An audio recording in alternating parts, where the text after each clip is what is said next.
पड़ेंगी। एक के बाद एक बेहतरीन तेज गेंदबाज। आज मोहम्मद आमिर नहीं थे तो रूमन रईस थे, उनकी बात करते हैं एमआरएफ पेस जोन में।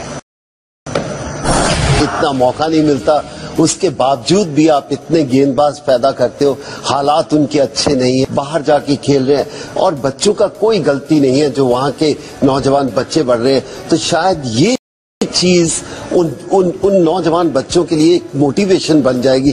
तो मैं कहूंगा कि ये मजा आ गया देख के जिस तरह की क्रिकेट खेली और जिस तरह के वो फास्ट बॉलर पैदा किए। आज से नहीं, पिछले अगर 50 साल की बात करें, इमरान खान से करें, उससे पहले सरफराज आए, उससे फजल मोहम्मद आए, आई मीन वसीम अकरम मेरे तो ऑल टाइम ग्रेट है, वकार यूनिस, वसीम अकरम मेरे तो ऑल टाइम ग्रेट है, वकार यूनिस, कितने गेंदबाज पैदा किए और हाल ही में फिर उनके पास आ जाते हैं, कोई ना कोई आ जाता है। और शायद वो कहते हैं ना कि ऑफ स्पिनर कहीं स्पिनर इंडिया में कहीं भी बैठा होता है, बल्लेबाज बैठा होता है, इनके फास्ट बॉलर हर कुर्सी पे बैठे होते हैं कि मैं यहाँ पर बैठा हूँ, मेरे को कभी भी बुला लेना, मैं आके खेल। वसीम अकरम मेरे तो ऑल टाइम ग्रेट है, वकार यूनिस, कितने गेंदबाज पैदा किए और हाल ही में फिर उनके पास आ जाते हैं, कोई ना कोई आ जाता है। और शायद वो कहते हैं ना कि ऑफ स्पिनर कहीं स्पिनर इंडिया में